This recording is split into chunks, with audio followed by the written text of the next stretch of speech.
थौरम ताबिरिबा अमदि मिटेंग ताबिरिबसिंबो हानबमक्तदा इकाई खुमनजबगा लोइनना तारामना ओक्सरी ngasiगी ई पाउगा मरी लेनना खंगमिनसी थौरम असिदा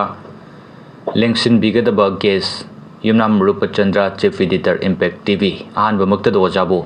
इकाई खुमनजबगा लोइनना थौरमसिदा तारामना ओक्सरी ओजा थागतसरी लोइनना ngasiगी ई पाउगा मरी लेनना खंगमिनसी थौरम असिदा कॉल तौरतुना थौरमसिबो सरुक याबिनिंगबा रेडियो मरुपसिंगना थमजरिबा फोन नंबर 8132880336 हाइरिबा नंबर असिदा कॉल तौबिरकलगा ngasiगी guess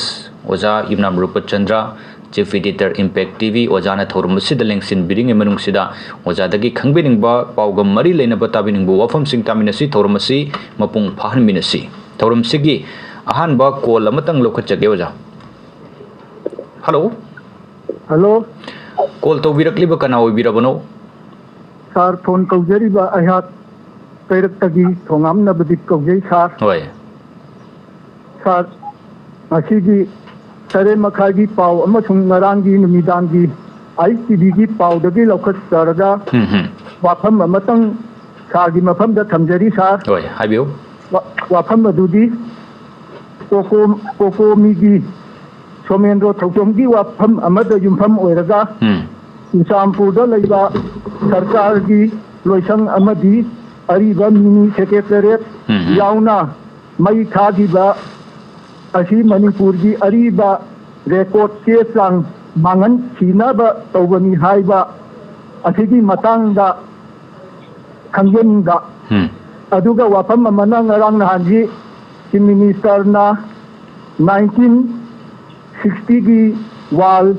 base area da yumpham oiraga takoi ki NRC kanhan dagi matang ama pankhibana maram oiraga moigi kuki singi thamoida tana thindagum thoobra haidagi matang da lenkan diri baya koi sardi I pauda thabaksu tauna thaudang lobi banina yakoi chadagi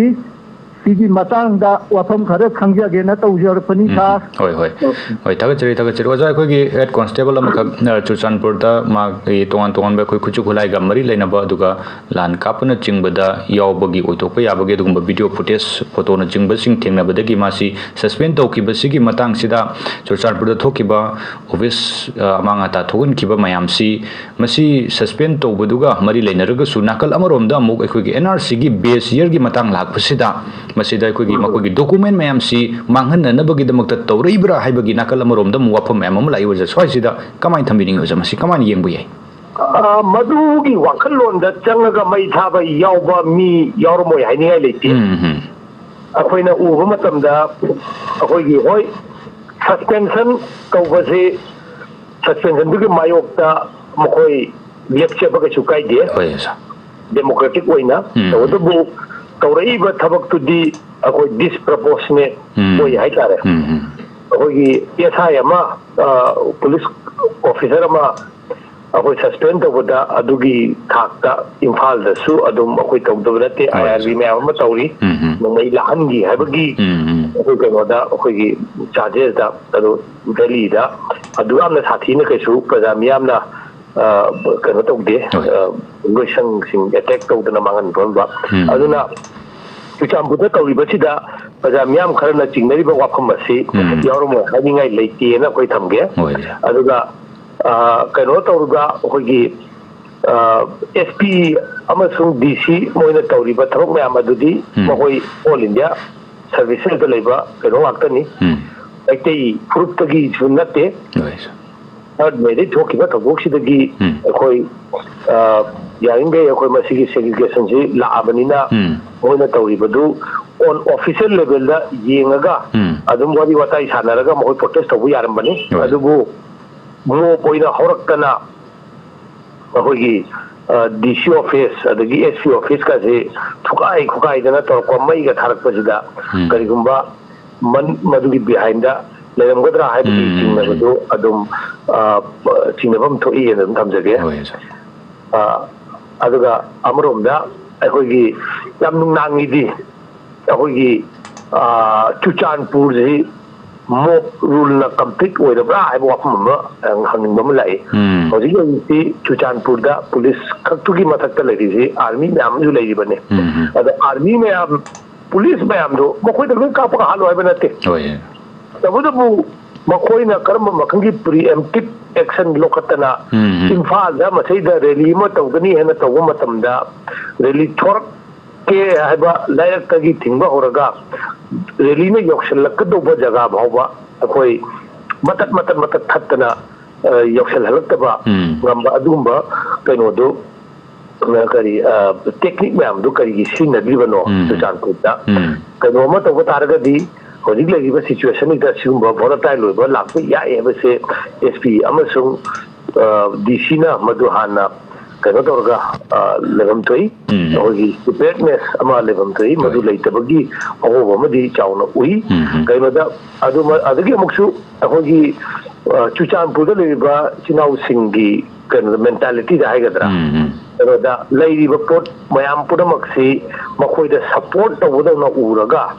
ꯃꯈꯣꯏꯅ ꯇꯧꯕ ꯄꯨꯝꯅꯃꯛꯇ ꯑꯄꯟꯕ ꯄꯤꯗꯅ ꯂꯥꯛꯄ ꯍꯥꯏꯗꯤ ꯃꯩꯇꯩꯒꯤ ꯂꯩꯀꯥꯏ ꯂꯩꯔꯤꯕ ꯃꯌꯥꯝꯗꯨ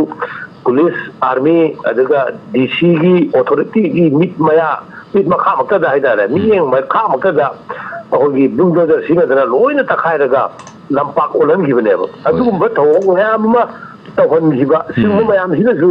ꯃꯌꯥꯝꯗꯨꯗ ꯃꯣꯏꯅ ꯇꯧꯅꯤꯡꯕꯗ ꯇꯧꯕ ꯌꯥꯔꯕ꯭ꯔꯥ ꯍꯥꯏꯕꯒꯤ ꯋꯥꯈꯜꯂꯣꯟ ꯑꯃ ꯍꯦꯛ ꯈꯪꯍꯟꯕꯗꯧ ꯇꯧꯏ ꯑꯗꯨꯅ ꯑꯦꯗꯃꯤꯅꯤꯁꯇ꯭ꯔꯦꯁꯟꯁꯦ ꯈꯤꯇꯪ ꯑꯩꯈꯣꯏ ꯂꯥꯛꯁꯤꯟꯕ ꯑꯃꯗꯤ ꯆꯪꯉꯦꯅ ꯊꯝꯖꯒꯦ ꯍꯣꯏ ꯌꯥꯝ ꯐꯖꯅ ꯑꯣꯖꯥꯅ ꯊꯝꯕꯤꯔꯦ ꯊꯥꯒꯠꯆꯔꯤ ꯑꯣꯖꯥ ꯀꯣꯜ ꯂꯧꯈꯠꯆꯒꯦ ꯍꯜꯂꯣ ꯏꯀꯥꯏ ꯈꯨꯝꯅꯖꯔꯤ ꯐꯣꯟ ꯇꯧꯖꯔꯛꯏꯕ ꯔꯥꯖꯁꯊꯥꯟꯗꯒꯤ ꯁꯦꯛꯁꯄꯤꯌꯔ ꯍꯣꯏ ꯇꯔꯥꯝꯅ ꯑꯣꯛꯆꯔꯤ ꯏꯀꯥꯏ ꯈꯨꯝꯅꯖꯔꯤ ꯍꯥꯏꯕꯤꯌꯨ ꯑꯣꯟꯂꯥꯏꯟꯒꯤ ꯑꯣꯖꯥꯕꯨꯁꯨ ꯏꯀꯥꯏ ꯈꯨꯝꯅꯖꯔꯤ ꯍꯣꯏ ꯑꯣꯖꯥ ꯄꯥꯎꯁꯤꯗꯤ ꯑꯗꯨꯝ ꯃꯔꯤꯗꯤ ꯂꯩꯅꯗꯧꯔꯦ ꯑꯗꯨꯕꯨ ꯑꯩ ꯄꯨꯈꯠꯆꯔꯛꯀꯦ ꯑꯩꯈꯣꯏꯒꯤ ꯉꯔꯥꯡꯒꯤ ꯊꯧꯗꯣꯛ ꯉꯍꯥꯟ ꯊꯣꯛꯈꯤꯕꯒꯤꯁꯤꯗ ꯃꯤꯁꯤ ꯃꯤꯅꯥꯁꯨ ꯌꯥꯎꯔꯦ ꯑꯗꯣ ꯑꯩꯈꯣꯏ ꯃꯇꯝ ꯑꯃꯗꯒꯤ ꯑꯗꯨꯝ ꯂꯥꯎꯔꯒ ꯂꯥꯛꯏꯀꯣ ꯆꯤꯡꯗꯅ ꯂꯣ ꯑꯃ ꯇꯝꯄꯥꯛꯇꯅ ꯂꯣ ꯑꯃ ꯆꯤꯡꯗ ꯂꯣ ꯂꯩꯇꯦ ꯃꯤꯟ ꯆꯤꯡꯗ ꯍꯥꯏꯕꯗꯤ ꯀꯨꯀꯤꯅ ꯅꯝꯅ ꯇꯥꯕ ꯖꯒꯥꯗ ꯂꯣꯁꯦ ꯁꯨꯡꯂꯩ ꯂꯩꯇꯦꯕ ꯍꯧꯖꯤꯛꯁꯦ ꯑꯗꯨꯕꯨ ꯉꯔꯥꯡꯒꯤ ꯁꯤꯗꯩꯗ ꯂꯣ ꯈꯔ ꯂꯩꯕꯒꯤ ꯃꯃꯤ ꯇꯥꯕ ꯆꯨꯔꯆꯥꯟꯄꯨꯔꯒꯤ ꯑꯩꯈꯣꯏꯒꯤ SP ꯃꯥꯕꯨꯁꯨ ꯈꯨꯗꯛꯇ ITLF ꯍꯥꯏꯗꯅ ꯃꯈꯣꯏꯒꯤ ꯑꯣꯔꯒꯅꯥꯏꯖꯦꯁꯟ ꯑꯃ ꯂꯩꯔꯤꯁꯤꯅ ꯋꯥꯔꯅꯤꯡ ꯇꯧꯗꯅ ꯈꯨꯗꯛꯇ ꯆꯨꯔꯆꯥꯟꯄꯨꯔ ꯊꯥꯗꯣꯛꯑ ꯆꯠꯈꯤꯅꯅꯕꯅ ꯃꯇꯝ ꯊꯥꯔꯒ ꯊꯝꯃꯦ ꯍꯥꯏꯇꯥꯔꯦ ꯑꯗꯣ ꯃꯈꯨꯠꯇ ꯂꯣ ꯄꯥꯏꯁꯟꯕꯒꯤ ꯇꯥꯏꯞꯇ ꯃꯑꯣꯡ ꯑꯃꯈꯛ ITLFꯅ ꯉꯁꯤꯐꯥꯎꯗ ꯑꯗꯨꯝ ꯑꯩꯈꯣꯏꯒꯤ ꯊꯣꯛꯏꯕ ꯂꯥꯟꯁꯤꯗ ꯇꯁꯦꯡꯅ ꯍꯥꯏꯔꯒꯗꯤ ꯃꯣꯏꯁꯦ ꯀꯩ ꯍꯥꯏꯅꯤ ꯌꯥꯝ ꯊꯤꯅ ꯑꯔꯥꯟꯕ ꯃꯑꯣꯡꯗ ꯁꯄꯣꯔꯠ ꯇꯧꯁꯜꯂꯤ ꯍꯥꯏꯇꯥꯔꯦ ꯑꯩꯈꯣꯏꯒꯤ ꯁ꯭ꯇꯦꯠꯀꯤ ꯂꯩꯖꯔꯤꯕ ꯀꯩꯅꯣ ꯇꯧꯔꯤꯕ ꯃꯌꯥꯝꯁꯦ ꯍꯧꯖꯤꯛ ꯑꯩꯈꯣꯏꯒꯤ ꯆꯨꯔꯆꯥꯟꯄꯨꯔꯗ ꯂꯩꯔꯤꯕ DCꯒꯤꯗꯨꯁꯨ ꯃꯩ ꯂꯣꯏ ꯊꯥꯗꯣꯛꯄ꯭ꯔꯦ ꯑꯗꯩꯗ ꯏꯟꯗꯤꯌꯥ ꯐ꯭ꯂꯦꯛꯇꯨꯐꯥꯎꯗ ꯀꯩꯅꯣ ꯇꯧꯔꯒ ꯃꯈꯥꯗ ꯇꯥꯕꯒꯤ ꯚꯤꯗꯤꯑꯣ ꯐꯨꯇꯦꯖꯇꯨ ꯎꯔꯦ ꯆꯤꯡꯊꯕꯒꯤ ꯃꯣꯏ ꯌꯥꯎꯔꯤ ꯆꯤꯡꯊꯔ ꯃꯇꯨꯡꯗ ꯃꯈꯥꯗ ꯃꯩ ꯆꯥꯔ ꯇꯥꯕꯒꯤꯗꯨ ꯎꯔꯦꯕ ꯌꯥꯝꯅ ꯂꯥꯏꯕꯛ ꯊꯤꯕ ꯊꯧꯗꯣꯛ ꯑꯃꯈꯛ ꯑꯣꯏꯕ ꯃꯁꯤꯗꯩꯗ ITLFꯅꯒ ꯇꯧꯔꯤꯕ ꯋꯥꯉꯥꯡꯁꯤꯗꯤ ꯇꯁꯦꯡꯅ ꯑꯩꯗꯤ ꯇꯦꯔꯣꯔꯤꯖꯝꯒꯤ ꯑꯣꯔꯒꯅꯥꯏꯖꯦꯁꯟ ꯍꯥꯏꯅ ꯂꯥꯎꯊꯣꯛꯄ ꯌꯥꯔꯕ꯭ꯔꯥꯅ ꯈꯜꯂꯤ ꯏꯆꯥꯅꯨꯄꯤ ꯂꯤꯁꯤꯄ꯭ꯔꯤꯌꯥꯅꯁꯨ ꯍꯥꯏꯔꯛꯏꯀꯣ ꯑꯗꯣ ꯑꯣꯖꯥꯒꯤ ꯃꯣꯠꯇ ꯀꯔꯤ ꯍꯥꯏꯅ ꯌꯦꯡꯕ ꯌꯥꯏ ꯃꯁꯤ ꯃꯈꯣꯏꯅ ꯑꯗꯨꯝ ꯇꯧꯕ ꯌꯥꯕꯒꯤ ꯃꯑꯣꯡꯗ ꯁꯨꯝ ꯂꯩꯗꯧꯔꯤꯕ꯭ꯔꯥ ꯆꯤꯡꯗꯅ ꯂꯣ ꯂꯩꯇꯕ ꯀꯨꯀꯤꯅ ꯅꯝꯅ ꯇꯥꯕ ꯖꯒꯥꯁꯤꯗꯩꯗ ꯑꯗꯨꯃꯛꯅꯁꯨ ꯉꯁꯤꯐꯥꯎꯗꯁꯨ ꯂꯥꯟꯁꯦ ꯃꯈꯥ ꯆꯠꯊꯔꯤꯕꯅꯦꯅ ꯑꯩꯒꯤꯗꯤ ꯂꯧꯖꯕ ꯁꯤꯒꯤ ꯃꯇꯥꯡꯗ ITLFꯅ ꯊꯝꯃꯛꯏꯕ SPꯗ ꯊꯝꯃꯛꯏꯕ ꯋꯥꯔꯅꯤꯡꯒꯤ ꯃꯇꯥꯡꯁꯤꯗ ꯈꯤꯇꯪ ꯋꯥꯐꯝ ꯑꯣꯖꯥꯒꯤ ꯃꯣꯠ ꯈꯔ ꯊꯝꯕꯤꯌꯨ ꯍꯣꯏ ꯊꯥꯒꯠꯆꯔꯤ ꯑꯣꯖꯥꯗꯤ ꯇꯝꯅꯤꯁꯨ ꯑꯣꯖꯥ ꯃꯈꯣꯏꯒꯤ ꯃꯤꯁꯤ ꯍꯦꯛ ꯃꯔꯥꯜꯒꯤ ꯃꯇꯨꯡ ꯏꯟꯅ ꯐꯥꯖꯤꯟꯕ ꯅꯠꯇ꯭ꯔꯒ ꯁꯁꯄꯦꯟ ꯇꯧꯕꯁꯤꯗ ꯍꯦꯛ ꯇꯧꯔꯛꯏ ꯃꯃꯥꯡꯗꯁꯨ ꯑꯅꯟ ꯃꯤꯍꯠꯀ ꯃꯔꯤ ꯂꯩꯅꯅ ꯐꯥꯕꯁꯤ ꯃꯁꯤꯗ ꯑꯗꯨꯝ ꯏꯔꯥꯡ ꯍꯧꯋꯤ ꯑꯗꯨꯒ ZEO ꯁꯁꯄꯦꯟ ꯇꯧꯕꯒꯤ ꯃꯇꯥꯡꯁꯤꯗꯁꯨ ꯑꯗꯨꯝ ꯏꯔꯥꯡ ꯍꯧꯋꯤ ꯑꯗꯨꯒ ꯇꯣꯉꯥꯟꯕ ꯍꯟꯗꯛꯇꯁꯨ ꯑꯃꯨꯛ ꯂꯥꯛꯏꯁꯤꯅꯤ ꯑꯣꯖꯥ ꯃꯈꯣꯏꯅ ꯇꯧꯅꯤꯡꯕ ꯄꯪꯌꯥꯗ ꯌꯥꯕꯒꯤ ꯃꯑꯣꯡ ꯑꯃꯈꯛꯇ ꯁꯨꯝ ꯂꯥꯛꯁꯟꯕꯁꯤꯗ ꯏꯟꯗꯤꯌꯥꯒꯤ ꯐ꯭ꯂꯦꯛ ꯐꯥꯎꯕꯗ ꯂꯩꯃꯥꯏꯗ ꯆꯤꯡꯊꯔꯒ ꯊꯥꯗꯔꯒ ꯊꯝꯕꯒꯤ ꯑꯗꯨꯝ ꯚꯤꯗꯤꯑꯣ ꯐꯨꯇꯦꯖ ꯑꯗꯨꯒ ꯐꯣꯇꯣꯅꯆꯤꯡꯕ ꯑꯗꯨꯝ ꯎꯔꯤ ꯑꯣꯖꯥ ꯁ꯭ꯋꯥꯏꯁꯤꯗ ꯀꯃꯥꯏꯅ ꯊꯝꯕꯤꯅꯤꯡꯉꯤ ꯃꯈꯣꯏꯅ ꯇꯧꯔꯛꯏꯕ ꯃꯑꯣꯡꯁꯤ ꯑꯣꯖꯥ ꯗꯦꯃꯣꯀ꯭ꯔꯦꯁꯤꯅꯤ ꯁꯔꯀꯥꯔꯅ ꯇꯧꯔꯛꯄ ꯀꯩꯅꯣ ꯑꯃꯗ ꯌꯥꯅꯤꯡꯗꯕ ꯐꯣꯡꯗꯣꯛꯄ ꯀꯩꯁꯨ ꯀꯥꯏꯗꯦ ꯇꯧꯕꯇꯕꯨ ꯌꯥꯅꯤꯡꯗꯕ ꯐꯣꯡꯗꯣꯛꯄꯅꯤ ꯍꯥꯏꯗꯅ ꯉꯔꯥꯡ ꯅꯍꯥꯟ ꯇꯧꯔꯤꯕ ꯍꯤꯡꯁꯥꯒꯤ ꯊꯧꯗꯣꯛ ꯑꯗꯨꯒ ꯃꯃꯥꯡꯗ ꯇꯧꯔꯤꯕ ꯃꯌꯥꯝ ꯑꯗꯨꯗꯤ ꯌꯥꯐꯝꯁꯨ ꯊꯣꯛꯇꯦ ꯑꯗꯨꯒ ꯃꯗꯨ ꯀꯟꯇ꯭ꯔꯣꯜ ꯇꯧꯕꯒꯤ ꯗꯥꯏꯇꯗꯤ ꯗꯤꯁꯇ꯭ꯔꯤꯛ ꯑꯦꯗꯃꯤꯅꯤꯁꯇ꯭ꯔꯦꯁꯟ ꯑꯃꯁꯨꯡ ꯃꯗꯨꯗꯒꯤ ꯋꯥꯡꯈꯠꯂꯒ ꯃꯅꯤꯄꯨꯔ ꯁꯔꯀꯥꯔ ꯗꯥꯏꯇ ꯑꯗꯨꯝ ꯄꯣꯝ ꯊꯣꯛꯄꯅꯤ ꯑꯗꯨꯒ ꯃꯅꯤꯄꯨꯔꯒꯤ ꯀꯟꯇꯦꯛꯁꯇ ꯍꯧꯖꯤꯛ ꯂꯩꯔꯤꯕꯁꯤ ꯑꯩꯗꯤ ꯌꯨꯅꯤꯌꯟ ꯍꯣꯝ ꯃꯤꯅꯤꯁꯇꯔ ꯑꯃꯤꯠ ꯁꯥꯍꯒꯤ ꯃꯤꯠꯌꯦꯡ ꯆꯤꯡꯁꯤꯟꯅꯤꯡꯉꯤ ꯍꯥꯏꯇꯥꯔꯦ ꯀꯔꯤꯒꯤꯅꯣ ꯍꯥꯏꯕꯗ ꯑꯩꯈꯣꯏ ꯀꯗꯥꯏ ꯐꯥꯎꯕ ꯄꯨꯔꯥ ꯆꯨꯝꯃꯕꯅꯣ ꯍꯥꯏꯕꯗꯨꯗꯤ ꯈꯪꯗ꯭ꯔꯦ ꯑꯗꯨꯕꯨ ꯆꯤꯐ ꯃꯤꯅꯤꯁꯇꯔꯅ ꯗꯦꯜꯂꯤ ꯆꯠꯂꯨꯔꯒ ꯂꯥꯛꯄ ꯃꯇꯝꯗ ꯍꯥꯏꯈꯤꯕ ꯋꯥꯗꯨ ꯑꯗꯨꯝ ꯅꯤꯡꯁꯤꯡꯉꯛꯏ ꯍꯥꯏꯇꯥꯔꯦ ꯑꯗꯨꯒ ꯌꯨꯝꯐꯝ ꯑꯣꯏꯔꯒꯗꯤ ꯍꯧꯖꯤꯛ ꯆꯨꯔꯆꯥꯟꯄꯨꯔꯗ ꯊꯣꯛꯏꯕ ꯑꯃꯁꯨꯡ ꯆꯤꯡꯒꯤ ꯑꯦꯔꯤꯌꯥꯁꯤꯡꯗ ꯊꯣꯛꯏꯕꯁꯤꯡ ꯍꯤꯡꯁꯥꯁꯤꯡꯁꯤꯒꯤ ꯗꯥꯏꯇꯗꯤ ꯑꯩꯈꯣꯏꯒꯤ ꯌꯨꯅꯤꯌꯟ ꯍꯣꯝ ꯃꯤꯅꯤꯁꯇ꯭ꯔꯤꯒꯤꯗꯒꯤ ꯈꯔ ꯄꯨꯕꯤꯔꯒ ꯑꯊꯨꯕ ꯃꯇꯝꯗ सिगुम्बा हिंसा से थोहनदनबा अखोई डायरेक्ट डीसी एसपी सिंदा अखोई कनो यंदम चंगे खले अदुगा अखोई एनी प्रोटेस्ट तौबा याई कैसु कायदे डेमोक्रेसी नि आई यानिंदबदु यानिंदबा हाई अखोई जो सिदा रेजुगी खुतांगदा यानिंदबदु हाईदि अदु थोकतना मिगी मयुमदा मई थादना अरानबदा यादरा मिगी कनो तौबदि अखोई तौबदुदि अखोई तौदे अदुवाइना तौबदि चुमदे खाली अदु मसे तौबा यादे हैबसे मसे सरकारदगी अखोइना punishment and कनो अखोई crime and punishment हैदना हैदि अखोई crime म तौदारगदि मा की crime criminal गु मथक पीगदो punishment जे मसे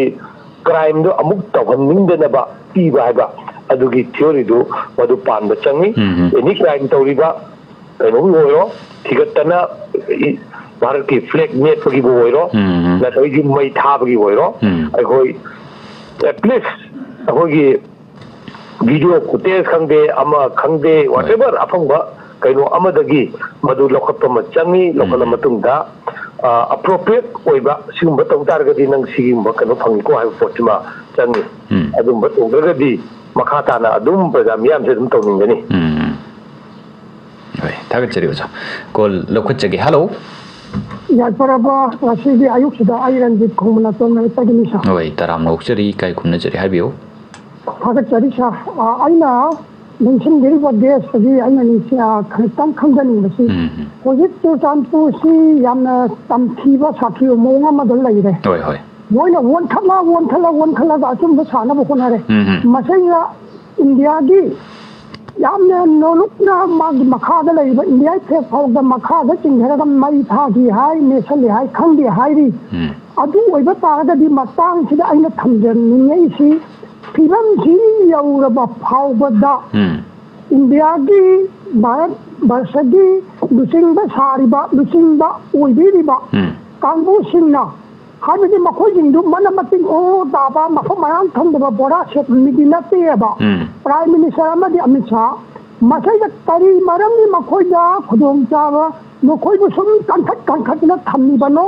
इंडिया की फिराल दुबु मोइने चिंधरिबदुबु करम स्टेट इंडिया स्टेट याउख्रबगे पाकिस्तान के तौरगदि करी ओइगनि मसिदि मता अमदि अखोइदि हुजि ओरिबा फिलम सिदा नागनिंदे बवा मयाम अमा अउन हुनबा लेतुम जे अमन हुनदि अमन वोकनि अमन हुनदि समाना लेनबा सेंगा मसामा खौ IAS ओनमबा ऑफिसर ओनमबा चीफ मिनिस्टर मंत्री अमना बाकी अपोकपसी ममांगैदि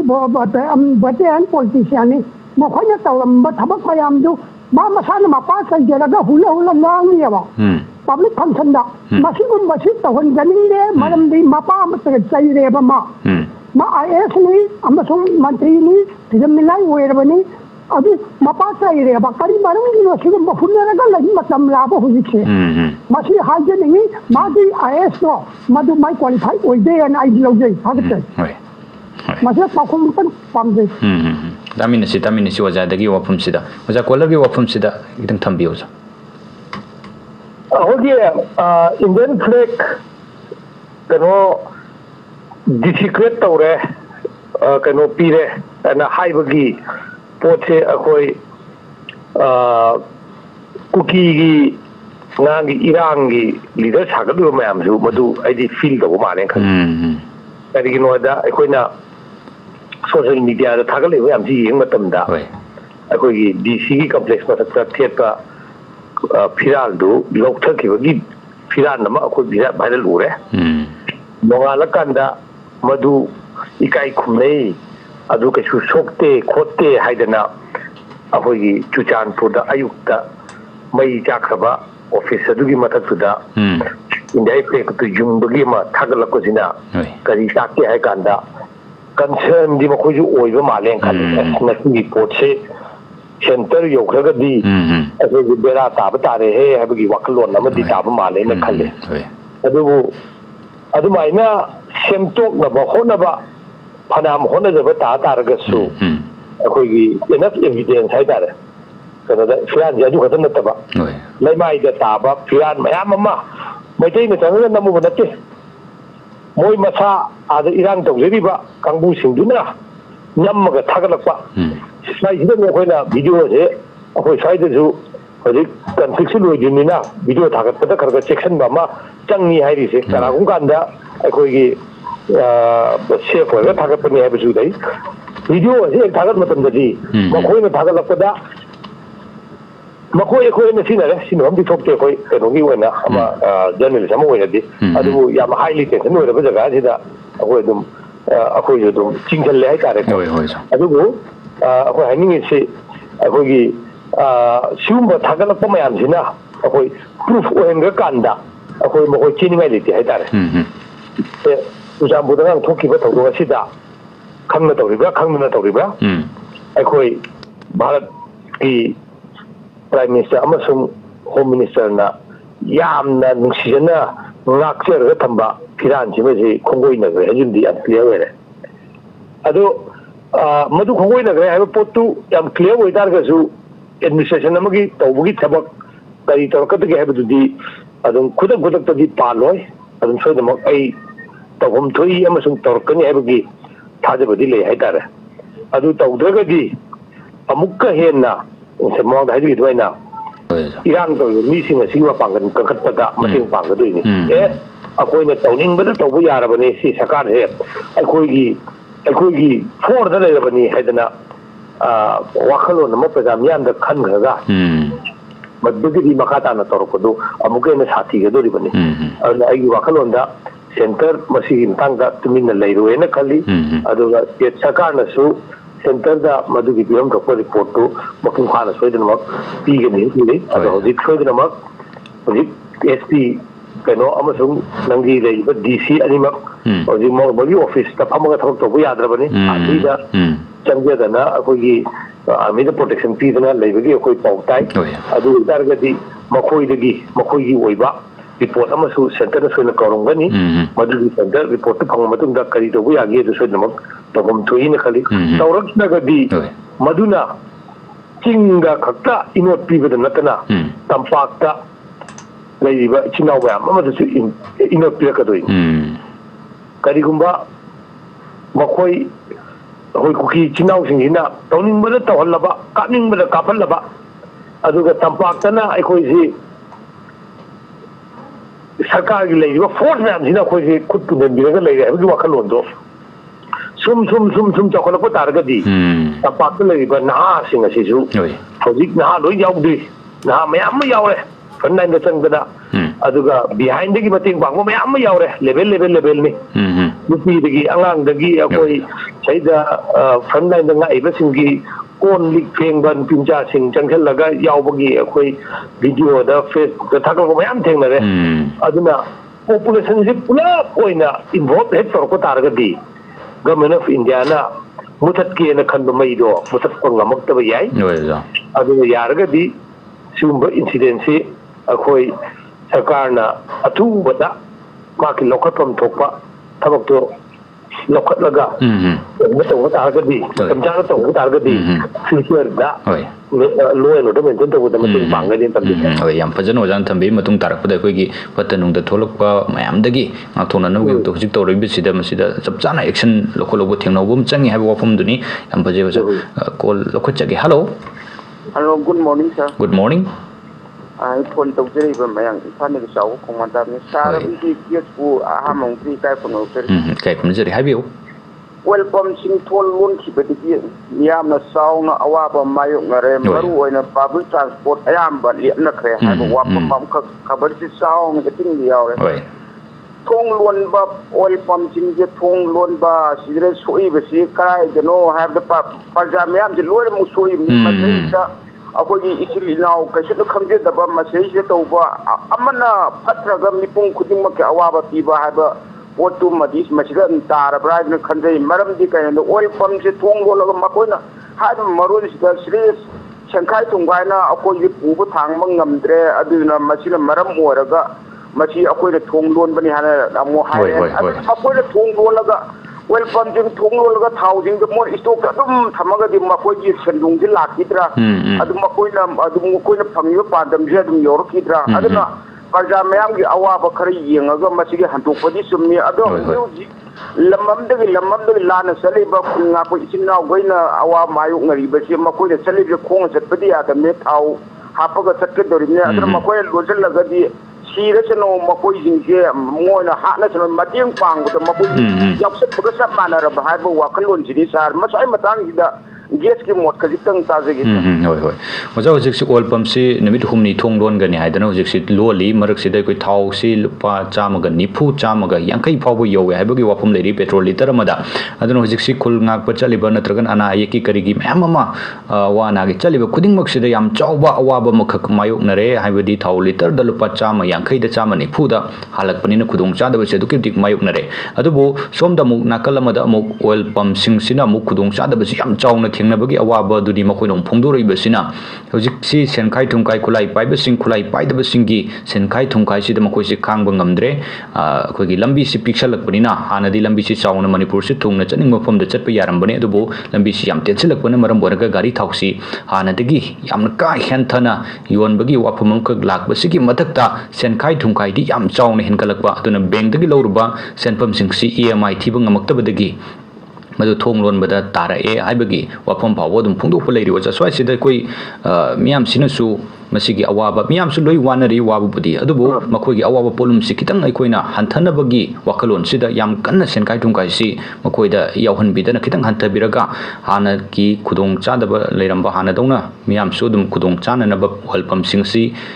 yam phajana dum thong hangaga service tawna nabagi wafum lom sida miyam su gyan tamina ba duga makoina su sugumba walpam gi thong lon bagi warep si lepagi wafum sima su masi su handokpi matungda su tawbidana bagi wafum lom sida waja masi swai sida kitang thambiyoja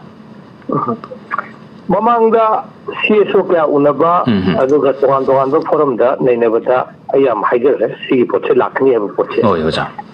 petrol pump ta natte dukan myam rolakani khul myam thingakani aduna aikhoi gi lanji ponaba machak ama soi oirakani aduna haijening badi lan nama tawo matamda akoi lan haire dandi haigum ji habagi pote lan natte si karigumba akoi gi conflict macha amane koi narco trade to kangbu sinda khoga thingnaba conflict macha amane si conflict si thingnaba honabada aikhoi ski ji kitang chawbagi khoida khara thingnaba awabaduni masai sida aikoina fund flow economy education punamak se manga thamakanda land de yawiba ichai su sacrifice tawriba masa sacrifice tawriba makoi ju khandaba yade but marak sida any land gi marakta wasi gi land wero second one wero first one wero land marakta sentan ba furup amadi dum soina meta thore group am so thore cha lodana tanba land du mateng bangbudi nataba aduna aikoina leba amana land ngam gi haiba taragadi madugi element mayam adu karmain tawdana phajam gatage adugi element mayam du kamai tawna tawal adugi habagi pre plan am changne aduna ngasi aikoi ngasi thokadoi ba tawdok se mayam khangnare chai ni phu yang kai dagi changna sagat lakwa adu ba separate administration gi demand ni adu taragadi masigi parai hanba matamda aikoi chahi manga am tara am kun namdi soi janga dole ana chai manga am tara kun changadoba sigumba conflict asida aikoina aikoigi economy aikoigi agriculture aikoigi education mase kamaina protect tawna thamaga akoigi conflict asisu sarugyagadagi habase akoi khanamina bam changi kaisu natte akoigi chingya tamyada ichina wariba singa sigi support waja miyam lak tranga gi manungda paisa thokot yum lak manga khangna adum support tawbo yaba tawbo du karma mawongda yam systematic oina ni lak mangana lupa lising amam puthokpada karo yang khai adu makoi re sabung amne abudabu madu spread out tabum changiya aduna ekoina masigi area sida kuling pangle haidana akogi establishment akogi business of university amesida ꯄꯥꯡꯊꯣꯛꯇ ꯇꯧꯍꯟꯕꯁꯦ ꯃꯁꯤꯁꯨ ꯑꯩꯈꯣꯏ ꯆꯨꯝꯗꯕ ꯑꯗꯨꯅ ꯁꯔꯀꯥꯔꯒꯤ ꯁꯥꯏꯠꯇꯒꯤ ꯃꯁꯤꯒꯤ ꯑꯊꯤꯡꯕꯒꯤ ꯃꯃꯤ ꯆꯥꯎꯅ ꯇꯥꯗꯕꯅ ꯑꯩꯈꯣꯏ ꯏꯁꯥ ꯚꯥꯞ ꯇꯥꯃꯤꯟꯅꯕ ꯑꯃ ꯆꯪꯉꯤ ꯑꯗꯨꯒ ꯃꯅꯤꯄꯨꯔ ꯀꯟꯒꯦꯅ ꯊꯣꯛꯏꯕ ꯏꯆꯤꯟ ꯏꯅꯥꯎꯁꯤꯡꯅꯁꯨ ꯃꯁꯤꯗ ꯀꯣꯛ ꯊꯥꯗꯕ ꯑꯃ ꯆꯪꯕ ꯊꯥꯗꯗꯦ ꯍꯥꯏꯅꯤꯡꯗꯦ ꯊꯥꯗꯕ ꯑꯃ ꯆꯪꯕ ꯑꯗꯨꯅ ꯁꯤꯗ ꯀꯅꯥꯗꯒꯤ ꯀꯃꯥꯏꯅ ꯇꯧꯗꯅ ꯀꯔꯝꯕ ꯃꯑꯣꯡꯗ ꯑꯩꯈꯣꯏ ꯂꯥꯟ ꯑꯁꯦ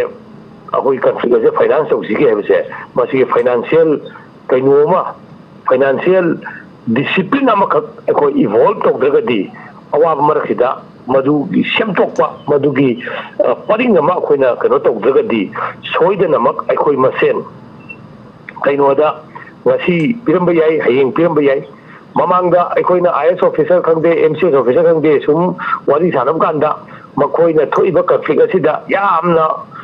ꯃꯄꯣꯡ ꯈꯣꯡꯅ ꯑꯗꯨꯝ ꯑꯩꯈꯣꯏꯗ ꯋꯥꯔꯤ ꯂꯦꯞꯄ ꯅꯠꯇꯦ ꯑꯁ ꯇꯥꯃꯣ ꯍꯟꯗꯛꯇꯤ ꯑꯗꯥ ꯃꯇꯦꯡ ꯄꯥꯡꯈ꯭ꯔꯕꯅꯤ ꯑꯩ ꯂꯅꯥꯏ ꯍꯦꯛꯇ ꯃꯇꯦꯡ ꯄꯥꯡꯖꯔꯕꯅꯤ ꯀꯥꯏꯅ ꯇꯧꯕ ꯃꯌꯥꯝ ꯊꯦꯡꯅꯗꯕ ꯅꯠꯇꯦ ꯑꯗꯨꯕꯨ ꯁꯦꯀꯦꯟ ꯇꯥꯏꯝ ꯎꯅꯕꯗꯗꯤ ꯃꯗꯨꯒꯤ ꯋꯥꯐꯝꯗꯣ ꯃꯣꯏ ꯍꯥꯏꯅꯤꯡꯗ꯭ꯔꯦ ꯍꯥꯏꯇꯥꯔꯦ ꯑꯗꯨꯅ ꯑꯩꯈꯣꯏꯅ ꯌꯦꯡꯗꯣꯔꯤꯁꯤ ꯍꯧꯖꯤꯛ ꯃꯌꯥꯝꯁꯨ ꯉꯥꯡꯅꯔꯦ ꯐꯣꯡꯅ ꯉꯥꯡꯅꯕ ꯋꯥꯅꯤ ꯑꯩꯈꯣꯏ ꯄꯩꯁా ꯈꯥꯏꯒꯦ ꯈꯥꯏꯔꯤ ꯀꯌꯥꯝ ꯌꯥꯝꯅ ꯐ꯭ꯔꯟꯠ ꯂꯥꯏꯟꯗ ꯌꯧꯒꯦ ꯍꯥꯏꯕꯁꯤ ꯍꯥꯏꯅꯔꯕꯅꯤ ꯃꯁꯤ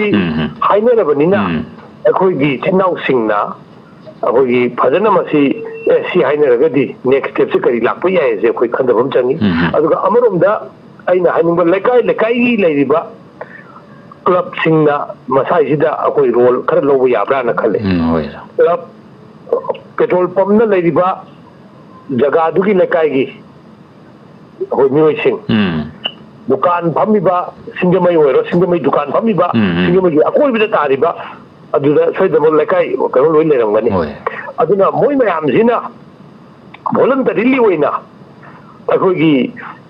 ꯁꯦꯞ ꯃꯅꯤꯄꯨꯔ ꯀꯟꯅꯅꯕꯅꯤ ꯊꯣꯛꯏꯁꯦ ꯁꯦꯞ ꯃꯅꯤꯄꯨꯔ ꯍꯥꯏꯕ ꯐꯟ ꯑꯃ ꯑꯩꯈꯣꯏ ꯁꯦꯝꯃꯀꯥꯟꯗ ꯄ꯭ꯔꯖꯥ ꯃꯤꯌꯥꯝꯗꯒꯤ ꯂꯝꯕꯤ ꯂꯝꯍꯥꯡꯗ ꯏꯆꯤꯟ ꯏꯅꯥꯎ ꯔꯤꯂꯤꯐ ꯀꯦꯝꯞꯇ ꯂꯩꯕ ꯃꯌꯥꯝꯁꯤꯅ ꯊꯠꯂꯒ ꯂꯧꯕꯁꯤꯁꯨ ꯌꯦꯡꯕ ꯅꯨꯡꯉꯥꯏꯖꯗꯦ ꯑꯗꯨꯒꯤ ꯃꯍꯨꯠꯇ ꯂꯩꯀꯥꯏꯒꯤ ꯑꯣꯏꯅ ꯑꯩꯈꯣꯏꯅ ꯚꯣꯂꯟꯇꯔꯤꯂꯤ ꯑꯩꯈꯣꯏꯅ ꯂꯨꯄꯥ 5ꯗ ꯑꯣꯏꯔꯁꯨ 10ꯗ ꯑꯣꯏꯔꯁꯨ ꯍꯟꯅꯈꯥꯏꯕ ꯀꯩꯁꯨ ꯀꯥꯏꯗꯦ ꯑꯩꯈꯣꯏ ꯁꯤ ꯑꯋꯥꯕ ꯂꯩꯔꯦ ꯍꯥꯏꯕ ꯄꯣꯠꯇꯨ ꯍꯥꯏꯅ ꯈꯣꯠꯅ ꯇꯧꯔꯒ ꯀ꯭ꯂꯕꯁꯤꯡꯁꯤꯅ ꯂꯩꯀꯥꯏꯗꯨꯗ ꯍꯣꯏ ꯄꯩꯁꯥ ꯄꯥꯏꯕ ꯈꯔꯗꯨꯗ ꯑꯩꯈꯣꯏ ꯂꯩꯀꯥꯏꯒꯤ ꯗꯤ ꯑꯗꯨꯝ ꯈꯪꯉꯤ ꯅꯣꯏꯅ ꯈꯔ ꯄꯥꯏꯕꯅꯤꯅ ꯃꯌꯥꯝꯅ ꯂꯨꯄꯥ 100 ꯄꯨꯊꯣꯛꯄꯗ ꯅꯣꯏ ꯂꯨꯄꯥ 1,000 ꯄꯨꯊꯣꯔꯛꯑꯣ ꯃꯌꯥꯝꯅ 1,000 ꯄꯨꯊꯣꯛꯄꯗ 5,000 ꯄꯨꯊꯣꯔꯛꯑꯣ ꯍꯥꯏꯗꯅ ꯂꯩꯀꯥꯏꯗ ꯀꯅꯥꯅ ꯄꯩꯁꯥ ꯄꯥꯏꯒꯦꯁꯦ ꯈꯪꯗꯕ ꯉꯥꯛꯇꯅꯤ ꯑꯗꯨꯅ ꯃꯤꯑꯣꯏ ꯈꯔ ꯈꯛꯇ ꯑꯩꯈꯣꯏꯅ ꯕꯂꯤꯒꯤ ꯍꯥꯃꯤꯡ ꯑꯣꯏꯍꯟꯗꯕ ꯍꯥꯏꯇꯥꯔꯦ ꯀꯩꯅꯣꯗ ꯁꯦꯞ ꯃꯅꯤꯄꯨꯔ ꯍꯥꯏꯕꯁꯤꯗ ꯃꯌꯥꯝ ꯄꯨꯝꯅꯃꯛꯀꯤ ꯑꯩꯈꯣꯏ ꯊꯧꯗꯥꯡ ꯆꯪꯉꯤ ꯍꯥꯏꯔꯒ ꯊꯧꯗꯥꯡꯁꯤ ꯄꯥꯡꯊꯣꯛꯄ ꯍꯣꯠꯅꯅꯕꯗ ꯄꯩꯁꯥ ꯆꯪꯉꯤ ꯍꯥꯏꯕꯁꯤ ꯃꯌꯥꯝ ꯂꯣꯏ ꯈꯪꯅꯔꯤꯕꯅꯤ ꯇꯧꯕꯇꯕꯨ ꯄꯩꯁꯥꯁꯤ ꯀꯃꯥꯏꯅ ꯇꯧꯅ ꯃꯣꯕꯤꯂꯥꯏꯁ ꯇꯧꯒꯗꯒꯦ ꯍꯥꯏꯕꯁꯤ ꯑꯩꯈꯣꯏ ꯅꯤꯡꯗꯣꯟ ꯄꯣꯝꯅꯗꯅ ꯁꯨꯃꯥꯏꯅ ꯊꯤꯡꯖꯤꯟꯅꯗꯅ ꯗꯨꯀꯥꯟ ꯊꯤꯡꯖꯤꯟꯕ ꯊꯤꯡꯖꯤꯜꯂ ꯈꯥꯡꯕ ꯑꯗꯨ ꯇꯧꯗꯅ ꯏꯀꯣꯅꯣꯃꯤꯁꯤꯁꯨ ꯍꯤꯡꯍꯟꯅꯕ ꯑꯗꯨꯒ ꯁꯦꯞ ꯃꯅꯤꯄꯨꯔꯒꯤ ꯂꯥꯂꯣꯡꯁꯤꯁꯨ ꯑꯗꯨꯝ ꯆꯪꯍꯟꯕ ꯌꯥꯅꯅꯕ ꯑꯩꯈꯣꯏ ꯃꯌꯥꯝꯁꯦ ꯀꯣꯛ ꯆꯨꯡꯁꯤꯟꯅꯕ ꯑꯃ ꯆꯪꯉꯤ ꯂꯅꯥꯏ ꯑꯣꯏꯅ ꯁꯤꯡꯒꯜ ꯑꯣꯏꯅ ꯑꯣꯄꯔꯦꯁꯟꯗ ꯃꯣꯏꯒꯤ ꯈꯪꯗꯦ ꯑꯩꯒꯤ ꯐꯤꯕꯝ ꯊꯣꯛꯄ ꯄꯤꯌꯨ ꯑꯩꯒꯤ ꯇꯧꯐꯝ ꯊꯣꯛꯄ ꯇꯧ ꯑꯅ ꯍꯥꯏꯇꯥꯔꯒꯗꯤ ꯄꯤꯒꯗꯧꯕ ꯃꯤꯗꯤ ꯑꯃꯠꯇꯅꯤ ꯂꯧꯒꯗꯧꯕ ꯂꯥꯛꯏꯕꯗꯤ 10ꯅꯤ ꯑꯗꯨꯅ ꯃꯐꯥꯏꯁꯤꯗ ꯁꯣꯏꯗꯅꯃꯛ ꯑꯗꯨꯝ ꯀꯟꯐ꯭ꯂꯤꯛ ꯊꯣꯔꯛꯀꯅꯤ ꯑꯗꯨꯅ ꯇꯥꯕꯤꯔꯤꯕ ꯃꯌꯥꯝ ꯄꯨꯝꯅꯃꯛ ꯀꯟꯐ꯭ꯂꯤꯛ ꯁꯣꯏꯗꯅ ꯊꯣꯔꯛꯀꯅꯤ ꯃꯁꯤꯒꯤ ꯀꯟꯐ꯭ꯂꯤꯛꯁꯤꯗ ꯑꯩꯈꯣꯏ ꯑꯗꯨꯝ ꯁꯦꯞ ꯃꯅꯤꯄꯨꯔ ꯍꯥꯏꯕꯒꯤ ꯀꯣꯟꯁꯦꯞꯇꯣ ꯑꯗꯨꯝ ꯃꯥꯡꯈꯤꯗꯣꯏꯅꯤ ꯑꯗ ꯃꯅꯤꯄꯨꯔꯕꯨ ꯀꯟꯅꯤꯡꯉꯕ ꯃꯅꯤꯄꯨꯔ ꯀꯟꯅꯅꯕ ꯋꯥꯈꯜꯂꯣꯟ ꯑꯃ ꯄꯨꯊꯣꯛꯑꯕ ꯂꯥꯂꯣꯡ ꯑꯃ ꯄꯨꯊꯣꯛꯑꯕ ꯂꯥꯂꯣꯡꯗꯨꯒꯤ ꯃꯅꯨꯡꯗꯨꯗ ꯄ꯭ꯔꯖꯥ ꯃꯤꯌꯥꯝꯒ ꯀꯃꯥꯏꯅ ꯁꯝꯅꯔꯒ ꯇꯧꯒꯗꯒꯦ ꯍꯥꯏꯕꯒꯤ ꯋꯥꯈꯜꯂꯣꯟ ꯑꯃ ꯊꯥꯖꯕ ꯑꯃ ꯆꯪꯉꯤ ꯄ꯭ꯔꯖꯥ ꯃꯤꯌꯥꯝꯗ ꯀꯤꯍꯜꯂꯒ ꯈꯪꯍꯜꯂꯒ ꯑꯩꯅ ꯇꯧꯔꯤꯕ ꯊꯕꯛ ꯈꯛꯇꯨꯅ ꯏꯝꯄꯣꯔꯇꯦꯟꯅꯦꯅ ꯂꯧꯔꯒ ꯑꯩꯈꯣꯏꯒꯤ ꯊꯕꯛꯇꯣ ꯆꯪꯁꯤꯟꯕ ꯇꯥꯔꯒꯗꯤ ꯑꯩꯈꯣꯏ ꯂꯥꯟꯁꯦ ꯄꯣꯒꯅꯤ ꯊꯕꯛ ꯂꯣꯏꯅꯃꯛ ꯏꯝꯄꯣꯔꯇꯦꯟ ꯑꯣꯏ ꯍꯣꯏ ꯐ꯭ꯔꯟꯠ ꯂꯥꯏꯟꯗ ꯂꯩꯔꯤꯕ ꯏꯆꯤꯟ ꯏꯅꯥꯎꯁꯤꯡꯅ ꯈꯔ ꯍꯦꯟꯅ ꯃꯄꯨꯟꯁꯤ ꯀꯟꯊꯣꯛꯑꯦ ꯍꯥꯏꯗꯅ ꯈꯔ ꯍꯦꯟꯅ ꯃꯈꯣꯏꯗ ꯑꯩꯈꯣꯏ ꯀꯩꯅꯣ ꯄꯤꯕꯝꯗꯤ ꯆꯪꯉꯤ ꯕꯦꯕꯥꯔ ꯄꯤꯕꯝꯗꯤ ꯆꯪꯉꯤ ꯔꯦꯁꯄꯦꯛ ꯄꯤꯕꯝꯗꯤ ꯆꯪꯉꯤ ꯇꯧꯕꯇꯕꯨ ꯍꯌꯦꯡ ꯂꯥꯟꯁꯤ ꯂꯣꯏꯔ ꯃꯇꯨꯡꯗꯁꯨ ꯑꯩꯈꯣꯏꯅ ꯃꯈꯣꯏ ꯃꯌꯥꯝꯁꯦ ꯑꯃꯨꯛ ꯔꯤꯍꯦꯕꯤꯂꯤꯇꯦꯁꯟ ꯂꯥꯏꯔꯤꯛ ꯇꯝꯕ ꯇꯣꯛꯇꯅ ꯃꯅꯤꯄꯨꯔ ꯀꯟꯒꯅꯤ ꯍꯥꯏꯗꯅ ꯆꯤꯡꯌꯥ ꯇꯝꯌꯥꯗ ꯇꯨꯝꯕ ꯆꯥꯕ ꯈꯪꯅ ꯂꯩꯔꯤꯕ ꯏꯆꯤꯟ ꯏꯅꯥꯎꯁꯤꯡ ꯏꯆꯥꯁꯤꯡ ꯁꯤ ꯍꯌꯦꯡ ꯂꯣꯏꯔ ꯃꯇꯨꯡꯗꯗꯤ ꯃꯈꯣꯏꯁꯦ ꯀꯔꯝꯕ ꯐꯤꯕꯝꯗ ꯂꯩꯒꯗꯒꯦ ꯃꯈꯣꯏꯁꯤ ꯔꯤꯀꯣꯒꯅꯤꯁꯟꯒ ꯄꯤꯕꯤꯔꯒ ꯃꯈꯣꯏꯁꯤ ꯊꯕꯛ ꯄꯤꯕꯤꯗꯅ ꯃꯈꯣꯏꯗ ꯑꯦꯗꯚꯥꯟꯇꯦꯖ ꯄꯤꯕꯤꯗꯅ ꯈꯔ ꯄꯣꯂꯤꯁꯤ ꯄ꯭ꯔꯣꯒ꯭राꯝ ꯈꯔ ꯑꯩꯈꯣꯏ ꯁꯦꯝꯕ ꯑꯃ ꯆꯪꯉꯦꯕ aduna akhoi manipur kan gi hai lagadi sarkar gi site gi su policy program village volunteer oina kun lak po oina changi be chinau sing aduna akhoi registration ga tawdna khotta kunduna registration tawba hai bade akhoi ga nugi wana te kunduna si nupa je sini hayeng manipur se kallakanda makhoi mayam na mangi hu matam do ado akhoi na repay to hom jange ba la le ga tumi ba kangbu sing sina ju repay to hom jange ba ni ba sing kangbu sing saka gi sai ti ek sia khaktu na ta ba da ba ki imung du da akhoi praja miyam na makhoi na manipur lakpi le ni mukta repay minam jange ba adu ki policy yauna adu ngasi thengri ba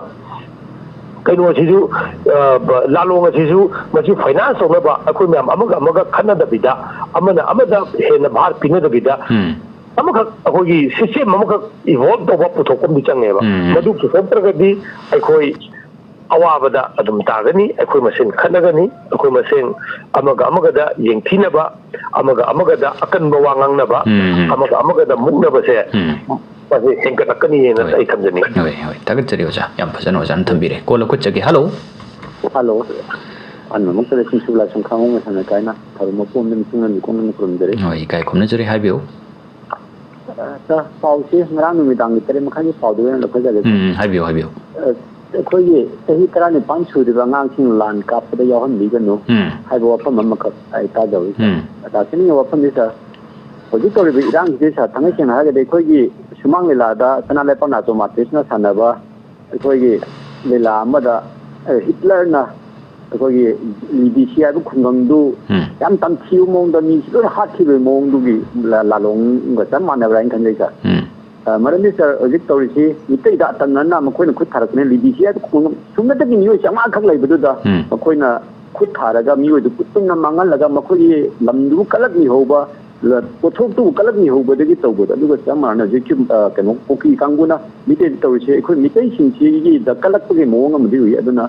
sai point la charge sa habio angang tahi tarani pandang shuriba angang lan kapa yohon di gono abi sa tahi tarani pan shuriba angang ki mama mapa di sai kuki kangu dana yum mai thabada thamung de hipingai da mai thado pigre hato pigre hoi tahi tarani pan shuriba angang ai su gyan ta banina angang si thamoi de yet na lere ai lag tam butok serage ai larik tambage muhutta ai ipagi ai khungul ligani ipagi lamun singene song thure sa patang sida angang si kana khabigro no ai program na su hai ba new singji damuk da apha khongthang amata lokhati pe yum ga ama mai thagre yum ga ama leitre new ke ama relic ke le hai ba singji sakan ju nyama mu lokhati de singji ngasi photo mapung ita phadaba adon sahi tran pan churi ba singchi ngasi di sahi ma phara nei sai sahi tran pan churum du sahi tran pan churum ni hoi sahi tran pan churup ba chida angang singchi gi thamoi da thau gi ba singdu kamdong na khenjin bedage makoi singchi lan kaphan da ba natraga makoi gi education pi ba da kari khudong chaba lei bage kari khudong chada ba lei bage mention ba ges na angang singchi kmatau karam na lai tam la chuda mai onchel han gedage lan kap talal loi dage ai matang sida tan ngai la be to yo na hoi tagat chari yam phajo wafum ko bukhal pare yo koi jahi sudaba mayam ma dum lan kap sida dum yauri ba jam jahi sudaba gi su pa khatarake adubu lan changba haibasi training am change jahi trai pan hele haidana ai lan kap ke haidana changak ko targa su khudak ta lan thajal loi mangon da nomai kamai kap ka dage ni na kapa ka da kamai pak tha ga dage adagi karmai dogdana chin ga dage kamai dogdana stamina kan ga dage kamai dogdana ahing yare ka dage training am pir matung da loin thajang ga dori chahi trai pan mathak la ko itar ga adu mai dogdana akhoi chahi khudingi step khudingi mioi basing se akhoi training am yaudana thabak sengan bam ta yaroi aduna chahi trai pan matung da mag manipur kan ba thorak ke haiba targa su chahi trai pan mamang da di magi makok to academically akhoi na prepare to bam chang classroom da kamai dogdana manipur be se manipur oi dei bano manipur se chahi kya mangdagi lerak pano haiba punamak se akhoi chahi trai pan gi makha da leriba chhatra loina mak se akhoi chahi trai pan loi ra kan da chang ba lani ma oina ba achang ba Manipur gi idea jibu pangkhatpa lanmi ma oinanaba lanmi edana nungai eta pai wa nate ko ai lanmi ebesi Manipur ebesi kanna bonabada either nang officer ma oiraga ju kan bai ai adu Manipur da uri base changi ba akoi corruption gi level ko bam uru ngakani Manipur kan bada dari kanna tawraga paisa pijadana ai SDC mo ina changu du bawda Manipur kan bagi sakam amane nai thamjak dari giroda aran ba puna mak Manipur kan na bo hona bada akoi gi corruption dagi adagi traffic even kano bawda lan na chattaba adugumba makalon gi changjang lawa citizen sim changeba adu ngasi ekoina aina thamjaning badi hoji school gi anoba session hobagi advertise nam tonari school khuding makna aikoi gi angang sing asida masagi curriculum da yawba larik to tambi baga loinana mama lebak nungsiba mama lebak khanba mama lebak kedabo mapunsi pitokningba adu pitokningba hai taragasu changjang ngawna pitokpa ai ima lebak pitokningi haidana akoi khulai sinaba haitang kai nungoi maru kari do khangdang kai mina attack tawre haidana godong changelduba adugumba masing na yam taragadi Manipur kan bada dum wagan au nai khoi na daka tari base Manipur kan ba angang sing ahan sing nupi nupa khaidana daka tai adu kan ga du thokpa ma do adu chang bam daka tai aduna picnic me dagi akoina hoji kg dagi like tam ba se chalaka do imni Manipur ware Manipur kano tore adana angang pi ba dai manga taruk sui bi do koi thadili bu ya balate ba koi do masa mau phan bam changi makoi da pije ba pota aphaba pot pije bam changi makoi gi makok da mama le ba nung sibagi ihulama happy bam changi adai to na sum hapok ko jina chahi trai ban ji ma pung phaga dori ba aduna ne chahi trai ban bogi mangda jadang no adu si hai dana lakpai ai kanja lakpai ai ai khoi da chahi trai ban gi masak ta leriba naha ting si masing ji yam wana ba masing ji yauraktraba mina di isam samna like turen ban da leiba like kai amagi pan kai bagi wakhaloi na khansi han bada thokari bi an naman mayamna wa kaktana khotana pandu ngai badu kan ba thokadori bani yaraktraga di nupi angang loina mang yaurakadori bani badu bu haurakko matam da di ai khoi nangi iput tu pi ngai matam da di iput tu gi batang khangba an laman aduga ifutu hana thengnagiba lekai dugi machin dongba kangbu adagi makhut masa haiba kangbu sing hana chongthoktoribni adubu makoina mena bona ko sung namakta taragadi angang bawa bora puthoga leiba khandu yaurakadoribani admai togdana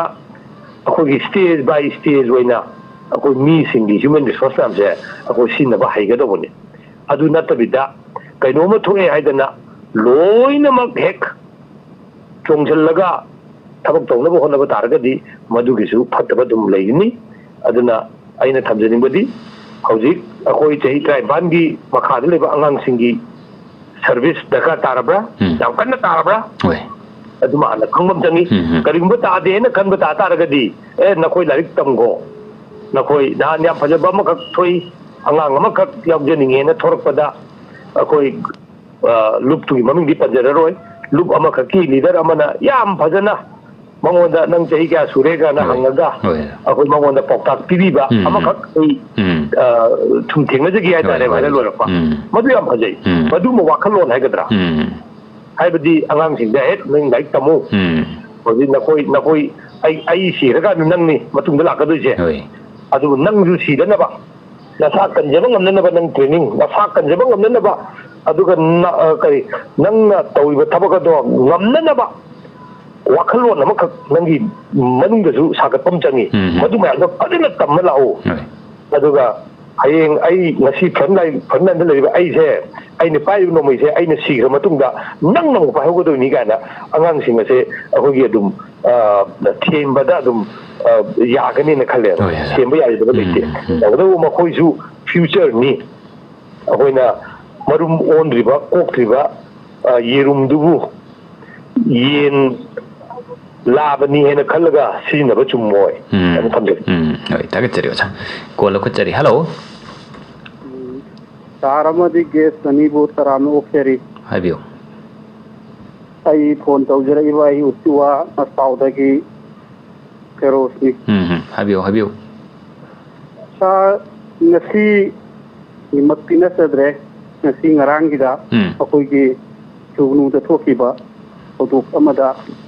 ꯑꯩꯈꯣꯏꯒꯤ ꯌꯥꯝꯅ ꯂꯩꯇ ꯂꯥꯏꯔꯕ ꯏꯃꯨꯡ ꯑꯃꯒꯤ ꯃꯊꯛꯇ bomb ꯇꯥꯁꯜꯂꯒ ꯑꯀꯤ ꯇꯨꯖꯨꯡꯕ ꯌꯥꯎꯈꯤ ꯍꯥꯏꯕꯒꯤ ꯄꯥꯎ ꯑꯃꯈꯛ ꯊꯦꯡꯅꯖꯕ ꯑꯗꯨ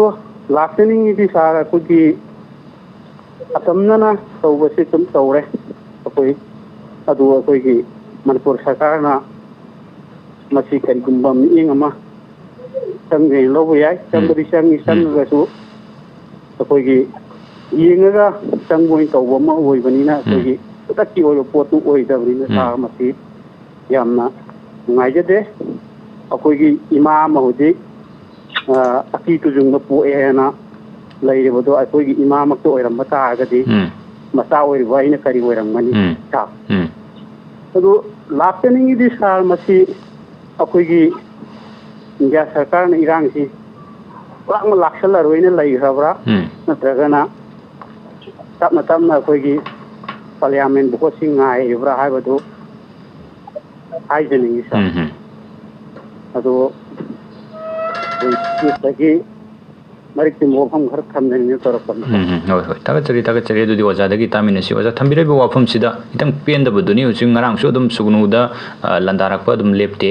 ꯑꯗꯨꯒ ꯕꯣꯝ ꯇꯥꯁꯜꯂꯛꯄ ꯌꯨꯝꯗ ꯀꯔꯤꯗ ꯁꯨꯝꯕ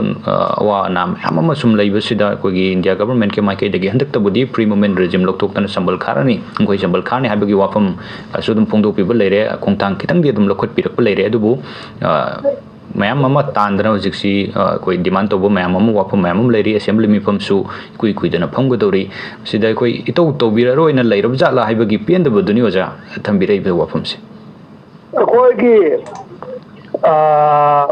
अनिनी इशू आबदा क्वाइदगी अवाना तोल तारबा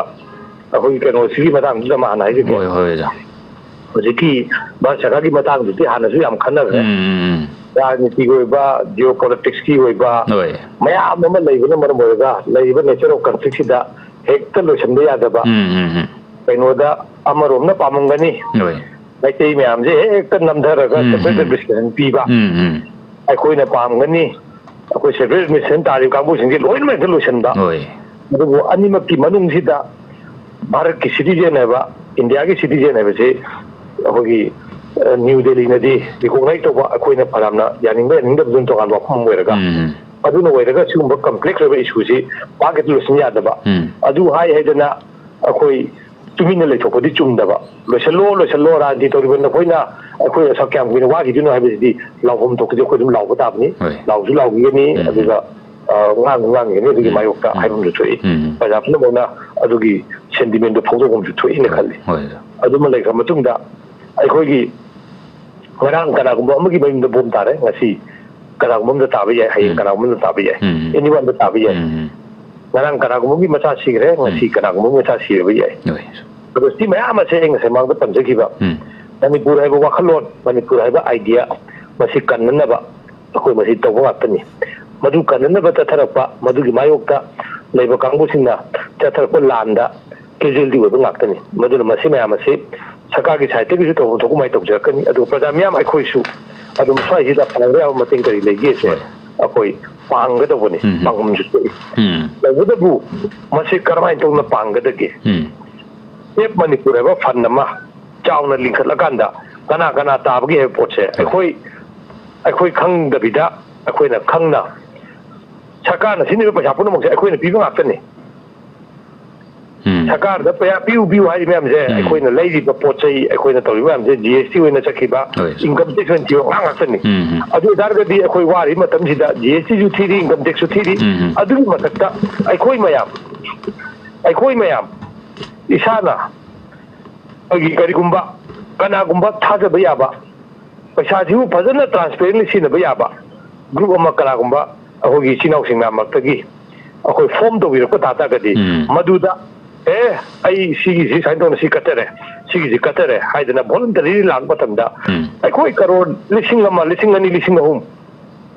ꯁꯔꯀꯥꯔꯅ ꯂꯧꯈꯠꯂꯤ ꯁꯨꯃꯥꯏꯅ ꯑꯩꯈꯣꯏ ꯈꯔ ꯍꯦꯟꯅ ꯑꯩꯈꯣꯏ ꯑꯗꯨꯝ ꯇꯥꯈꯠꯄ ꯀꯩꯁꯨ ꯌꯥꯔꯣꯏꯗꯕ ꯅꯠꯇꯦꯕ ꯇꯧꯕꯇꯕꯨ ꯑꯩꯈꯣꯏ ꯃꯌꯥꯝꯒꯤ ꯃꯔꯛꯇ ꯂꯩꯔꯤ ꯄꯣꯠꯁꯦ ꯄꯤꯈꯠꯂꯤꯕ ꯄꯩꯁꯥ ꯇꯥꯈꯠꯂꯤꯕ ꯄꯩꯁꯥꯗꯣ ꯀꯔꯝꯍꯥꯏꯅ ꯇꯧꯅ ꯁꯤꯖꯤꯟꯅꯗꯣꯔꯤꯕꯅꯣ ꯑꯗꯨꯒ ꯀꯔꯤ ꯃꯈꯜꯒꯤ ꯀꯩꯅꯣ ꯂꯩꯗꯣꯔꯤꯅꯣ ꯍꯥꯏꯕꯁꯦ ꯑꯩꯈꯣꯏ ꯃꯁꯦꯟ ꯊꯥꯖꯅꯗꯕꯒꯤ ꯄꯣꯠ ꯑꯃ ꯂꯩꯌꯦꯕ ꯑꯗꯨꯅ ꯁꯤꯒꯨꯝꯕ ꯊꯥꯖꯅꯗꯕꯒꯤ ꯃꯁꯤꯒꯤ ꯑꯃꯁꯨꯡ ꯂꯥꯟꯅ ꯁꯤꯖꯤꯟꯅꯗꯕꯒꯤ ꯑꯩꯈꯣꯏ ꯃꯌꯥꯝ ꯃꯔꯛꯇ ꯑꯩꯈꯣꯏꯅ ꯊꯥꯖꯕ ꯃꯤꯑꯣꯏ ꯃꯌꯥꯝ ꯑꯃ ꯃꯥꯡꯗ ꯊꯝꯃꯀꯥꯟꯗ ꯑꯩꯈꯣꯏ ꯀꯔꯤ ꯇꯧꯕ ꯌꯥꯒꯦꯗꯣ ꯑꯩꯈꯣꯏ ꯊꯨꯅ ꯌꯦꯡꯕ ꯑꯃ ꯆꯪꯉꯤ ꯑꯗꯨ ꯑꯣꯏꯇꯥꯔꯒꯗꯤ ꯁꯔꯀꯥꯔꯒꯤ ꯑꯣꯏꯖꯕ ꯇꯥꯔꯒꯁꯨ ꯑꯩꯈꯣꯏꯒꯤ ꯄꯕ꯭ꯂꯤꯛ ꯐꯟ ꯑꯃ ꯃꯅꯤꯄꯨꯔ ꯀꯟꯅꯕ ꯄꯕ꯭ꯂꯤꯛ ꯐꯟ ꯑꯃ ꯃꯌꯥꯝ ꯄꯨꯟꯅ ꯁꯦꯝꯃꯤꯟꯅꯔꯕ ꯃꯗꯨꯗ ꯚꯣꯂꯨꯟꯇꯔꯤꯂꯤ ꯃꯌꯥꯝ ꯂꯥꯛꯇꯅ ꯑꯩ ꯂꯨꯄꯥ 1,000 ꯀꯠꯆꯔꯦ ꯑꯩ 500 ꯀꯠꯆꯔꯦ ꯍꯥꯏꯗꯅ ꯇꯧꯕ ꯃꯇꯝꯗ ꯑꯗꯒꯤ ꯑꯃꯨꯛ ꯃꯗꯨꯒꯤ ꯄꯩꯁꯥꯗꯣ ꯑꯩꯈꯣꯏ ꯁꯨꯃꯥꯏꯅ ꯁꯤꯟꯅꯈ꯭ꯔꯦ ꯁꯤꯒꯤ ꯔꯤꯂꯤꯐ ꯐꯟꯗ ꯁꯤꯒꯤ ꯅꯨꯄꯥꯁꯤꯒꯤ ꯀꯩꯅꯣꯁꯤꯒꯤ ꯌꯨꯝ ꯁꯥꯕꯤꯈ꯭ರೆ ꯍꯥꯏꯗꯅ ꯐꯖꯅ ꯁꯤꯟꯅꯕꯗꯨ ꯂꯥꯎꯊꯣꯛꯑꯀꯥꯟꯗ ꯑꯩꯈꯣꯏ ꯄꯩꯁꯥ ꯂꯨꯄꯥ ꯂꯥꯛ ꯀꯇꯨꯛ ꯂꯩꯕꯗꯣ ꯑꯩꯈꯣꯏ ꯂꯣꯏꯈ꯭ꯔꯦ ꯃꯈꯥ ꯇꯥꯕ ꯏꯆꯤꯟ ꯏꯅꯥꯎꯁꯤꯡ ꯑꯩꯈꯣꯏ ꯂꯥꯛ 50 ꯗꯔꯀꯥꯔ ꯇꯥꯅꯤ ꯀꯔꯣꯔ ꯑꯃ ꯇꯥꯅꯤ ꯃꯌꯥꯝ ꯈꯥꯏꯕꯤꯔꯒꯗꯤ ꯍꯥꯏꯗꯅ ꯃꯌꯥꯝꯅ ꯊꯥꯖꯕ ꯑꯩꯈꯣꯏꯒꯤ ꯊꯝꯕ ꯌꯥꯕ ꯃꯤꯑꯣꯏꯁꯤꯡꯅ ꯂꯨꯆꯤꯡꯕꯤꯔꯒ ꯑꯩꯈꯣꯏ ꯑꯆꯧꯕ ꯁꯦꯞ ꯃꯅꯤꯄꯨꯔꯗ ꯐꯟ ꯑꯃꯗꯤ ꯑꯩ ꯂꯤꯡꯈꯠꯄ ꯆꯨꯝꯕ꯭ꯔꯥ ꯍꯥꯏꯅ ꯑꯗꯨꯃꯥꯏꯅ ꯊꯝꯖꯒꯦ ꯍꯣꯏ ꯊꯥꯒꯠꯆꯔꯤ ꯑꯣꯖꯥ ꯌꯥꯝ ꯐꯖꯅ ꯑꯣꯖꯥꯅ ꯊꯝꯕꯤꯔꯦ ꯑꯗꯨꯒ ꯂꯣꯏꯁꯤꯜꯂꯛꯄꯁꯤꯗ ꯄꯥꯎ ꯑꯃꯇꯪꯒ ꯄꯨꯈꯠꯆꯒꯦ ꯉꯔꯥꯡꯁꯤ ꯌꯥꯝꯅ ꯈꯨꯗꯣꯡꯊꯤꯕ ꯂꯥꯏꯕꯛ ꯊꯤꯕ ꯊꯧꯗꯣꯛ ꯑꯃꯈꯛ ꯈꯣꯡꯖꯣꯝ ꯊꯧꯕꯥꯜ ꯗꯤꯁꯇ꯭ꯔꯤꯛꯀꯤ ꯈꯣꯡꯖꯣꯝ ꯄꯨꯂꯤꯁ ꯁ꯭ꯇꯦꯁꯟ ꯀꯣꯟꯕ ꯈꯣꯡꯖꯣꯝ ꯋꯥꯔ ꯃꯦꯃꯣꯔꯤꯌꯦꯜ ꯀꯝꯄ꯭ꯂꯦꯛꯁꯀꯤ ꯃꯅꯥꯛꯇ ꯅꯦꯁꯅꯦꯜ ꯍꯥꯏꯋꯦ 202 ꯁꯤꯗ I-20 ꯑꯃꯒ ꯗꯥꯏꯑꯣ ꯑꯃꯒ ꯊꯦꯡꯖꯤꯟꯅꯕꯗ ꯃꯄꯥ ꯃꯆꯥ ꯗꯥꯏꯑꯣꯗꯨꯗ ꯇꯣꯡꯉꯒ ꯂꯥꯛꯄꯁꯤ ꯂꯩꯈꯤꯗꯕꯒꯤ ꯋꯥꯐꯝ ꯑꯃꯈꯛ ꯃꯐꯝꯗꯨꯗꯅ ꯃꯄꯥ ꯂꯩꯈꯤꯗꯕ ꯑꯗꯨꯒ ꯗꯤꯁꯇ꯭ꯔꯤꯛ ꯍꯣꯁꯄꯤꯇꯥꯜ ꯊꯧꯕꯥꯜꯁꯤꯗ ꯄꯨꯈꯠꯂꯕ ꯃꯇꯨꯡꯗ ꯂꯥꯏꯀꯠꯅꯕ ꯉꯝꯗꯅ ꯑꯉꯥꯡ ꯆꯍꯤ 6 ꯁꯨꯕꯁꯤꯁꯨ ꯂꯩꯈꯤꯗꯕꯒꯤ ꯋꯥꯐꯝ ꯈꯛ ꯂꯩꯔꯦ ꯌꯥꯝ ꯂꯥꯏꯕꯛ ꯊꯤꯕ ꯌꯥꯝ ꯅꯨꯡꯉꯥꯏꯇꯕ ꯊꯧꯗꯣꯛ ꯑꯃꯈꯛꯅꯤ ꯁꯤꯒꯨꯝꯕꯁꯤ ꯑꯩꯈꯣꯏꯒꯤ ꯑꯗꯨꯝ ꯈꯔ ꯑꯗꯨꯝ ꯀꯥꯟꯅꯔꯒ ꯑꯗꯨꯝ ꯃꯤꯁꯤ ꯃꯤꯅꯥ ꯊꯣꯛꯄ ꯑꯦꯛꯁꯤꯗꯦꯟꯁꯦ ꯑꯗꯨꯝ ꯇꯥꯏ ꯑꯣꯖꯥ ꯃꯃꯥꯡꯗꯁꯨ ꯑꯗꯨꯝ ꯃꯄꯥ ꯃꯆꯥ ꯂꯩꯈꯤꯗꯕ ꯑꯗꯨꯝ ꯌꯥꯎꯈꯤ ꯑꯗ ꯂꯥꯛꯆꯅꯤꯡꯕ ꯋꯥꯐꯝꯗꯤ ꯉꯔꯥꯡꯒꯤꯁꯤꯕꯨꯗꯤ ꯀꯅꯥꯅ ꯀꯔꯤ ꯀꯝꯗꯧꯅ ꯁꯣꯏꯔꯤꯕꯅꯣ ꯀꯔꯤꯅꯣ ꯍꯥꯏꯕꯗꯨꯕꯨꯗꯤ ꯆꯞ ꯆꯥꯅ ꯈꯪꯖꯗꯦ ꯑꯗꯨ ꯑꯣꯏꯇꯥꯔꯒꯁꯨ ꯑꯣꯖꯥ ꯑꯌꯥꯝꯕ ꯑꯦꯛꯁꯤꯗꯦꯟ ꯊꯣꯛꯄ ꯍꯥꯏꯕꯁꯤꯗꯤ ꯑꯩꯈꯣꯏ ꯈꯤꯇꯪ ꯆꯦꯛꯁꯤꯟꯕ ꯋꯥꯠꯄꯗꯒꯤ ꯃꯁꯤ ꯑꯗꯨꯝ ꯑꯣꯏꯒꯜꯂꯤ